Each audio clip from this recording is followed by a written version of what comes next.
Hey everybody, and welcome to Smoky Mountain Echo. I'm your host, Haywood County Government's Public Information Officer, Dillon Huffman, and this month we're going to be diving into a 2024 year-end review with the Haywood County Sheriff's Office. We have Chief Deputy Matt Trantham and PIO and Deputy Gina Zachary. From major accomplishments to the biggest challenges of 2024, we're going to cover key stats like calls for service, arrest, drug seizures.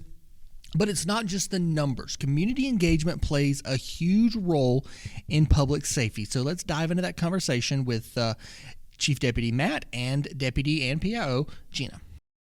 So as we look back on 2024, what are some of the biggest challenges and what are some of the accomplishments that the Sheriff's Office faced and went through?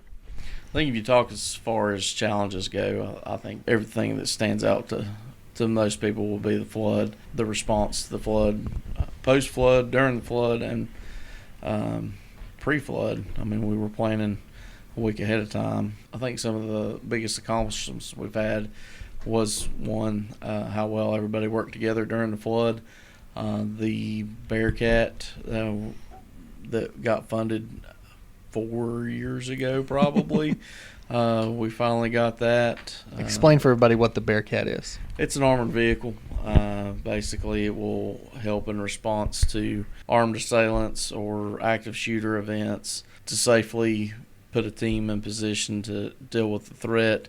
I think probably another accomplishment is our drug arrests have went down just a little bit from what we've understood from our interviews, or our criminal suppression unit's interviews with some of their informants and things. Everybody's afraid to bring narcotics into Haywood County. So if they take the risk to bring them into Haywood County, there's an upcharge to them. I guess that would be a good problem to have here in Haywood. It's a good problem to have, yeah. Speaking of drug arrests and arrests in general, can you maybe share some of the statistics for the past year? A lot of people are looking for heroin and you know, your typical names. Well, they only seized a half gram of heroin this year, but what is in the news and what's out there now is everybody talks about fentanyl. Yeah. Well, 4 grams of fentanyl is trafficking. So they had quite a few fentanyl trafficking cases this year. They had 71 dosage units of fentanyl, which is basically where somebody took fentanyl and pressed it into a pill. And it looks like a Vicodin or a Percocet or some prescription pill, whatever the press is they're using. They recovered 71 of those. And they had 575 grams of fentanyl that they seized. Meth is still up there in the top. They seized 5,474 grams of meth this year. Crack has made a comeback in Western North Carolina. They seized about 55 grams of crack cocaine this year. So one of the things that helps us recover all that stuff and sometimes be able to tie everything together is our canines. Yeah, for sure. So we had one canine this year that we retired. So we retired him a little early, and then we unexpectedly lost another one of our canines. So our numbers have been down a little bit this year from past years of what our canines have done. But we've recently acquired another canine, so we're back on the uptick for that. But those handlers have spent over 200 hours in training in 2024. Talk about the relationship between the handlers and the canines, because I know it's a personal relationship. Anybody who has a canine, they always talk about how much there's a trust between them and that dog. Yeah, you have to have that trust. You have to, and that as a handler, you think you trust your dog. Early on in your career as a canine handler, you think you know better, or you try as the handler to be like, well, I would hide it here, and you try to impress on the dog, well, how you look over here, when in reality The dog is independent. You need to let the dog be independent, and you need to trust your dog. So if your dog is pulling a certain direction, you let that dog go that direction. And you've just got to learn to read your dog, just like you read people. My dog he is a very eye contact heavy dog, so he will be searching. He's independent, but he will stop every so often, and he will look back and make direct eye contact, like, do you want me to keep going? That bond, that partnership has to be strong. So I have some great stats from last year. So I'll just break it down by our different divisions. So I'll start with civil process. Our civil process team serves papers like subpoenas, evictions, complaint for money, money's owed, things like that. And they served 5,751 papers last year. And their executions that they collected on money owed was $125,446. Wow. Then we have our security team in the Justice Center, which there are bailiffs, and there were 518 court sessions last year. And if you come to the Justice Center and you're not a bailiff or a court staff, you have to go through the metal detection system. And that system tracks how many people pass through it. Last year it was 65,745 citizens came to the Justice Center for one reason or another, maybe not court, maybe they just had to come see the clerk or something like that. And then our criminal investigations division, last year they had 574 cases and they recovered $1,663,000 in property, and that is recovered and returned back to its owners. So that's a big deal, right? Yeah, that's a lot of money. That's huge. And then Matt talked to you a little bit about our CSU team. They had 214 arrests last year out of the 1,046 that we had total out of the agency. They also executed 43 search warrants, and they had 25 charges for trafficking. And on arrest, not every reported incident becomes an arrest. So reported incidents last year, there were 3,046. This could range from a debit card being stolen or money perhaps being taken out of someone's account without their authorization to domestic cases. So every incident doesn't always institute an arrest. So that's a few. And then the 911 calls last year, our 911 center dispatches law, fire, and EMS. And there were 183,416 calls through our 911 center. 36,008 were dispatched directly to the sheriff's office. 15,402 were dispatched to EMS, and 13,311 were dispatched to the fire departments in our county. And that would include calls that we received during Helene, right? Correct. And then some of our jail data. So our detention center here, we'll talk a little bit more about this too. They're hiring. We recently finished a recruiting video, so be sure to check that out on our social media. So last year, the top charges that we had in custody, and those charges aren't just sheriff's office charges, they're law enforcement within the county. So it could be Maggie, Police Department, Canton, Waynesville, Highway Patrol, Wildlife. But the top charges were failure to appears on felonies or misdemeanors. There were 1,449 of those.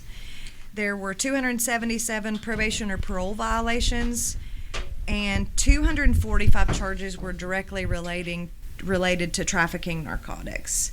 Last year, there were 1,954 males confined and 878 females. And then I'm sure that you've heard the sheriff talk about our reintegration program in the jail, and I wanted to share a few of the stats on that with you. So within our detention center, we have NA and AA meetings. Those are completely voluntary meetings that our inmates can attend. And there were 244 in-house meetings where an inmate can choose voluntarily to go to these meetings. Then there were 8 recovery court referrals. There were 10 referrals to First at Blue Ridge. This is a recovery center. And the same with ADACT. And there was 1 of those, and 2 to the Veterans Justice Center. Gina, what outreach efforts and programs has the Sheriff's Office been involved with in 2024? And, as we move into 2025, what are some of the upcoming events? We're always involved in the Special Olympics Spring Games, and those are actually coming May 8th and 9th at the Rec Park in Waynesville. And as Matt also spoke, we're very involved and support the Care House here in Waynesville. And April is Child Abuse Prevention Month. And some of the things that they're going to be doing, one is on April 30th is the vigil at the old courthouse. And you're welcome to come. The public's welcome to come. Wear Blue Day is on April 4th, and you show your support by wearing blue. They also have the little blue pins that if you need one, I'm sure they have plenty, and we have some here, you can wear the little blue ribbon. And if you end up doing that, if you wear blue on April 4th, they have asked that you tag them in their photos at the Care House. Nice. So those are a couple of things. Also, last year we participated in the first annual Pioneer Heritage Festival at the park in Canton. That was a great success, a lot of good history, and they had tours leaving every hour from the event over to the Shook House. The Shook House, yeah. So that was great. Look forward to that again this year. And we also do speak at different community center meetings. We've been invited to a lot of those, churches, other events. Some things that we have shared about recently are the scams that people are getting calls from people saying they're law enforcement. That's not true. Don't ever go put money in a Bitcoin to get out of jury duty. It is not, it's not real. Doesn't work that way.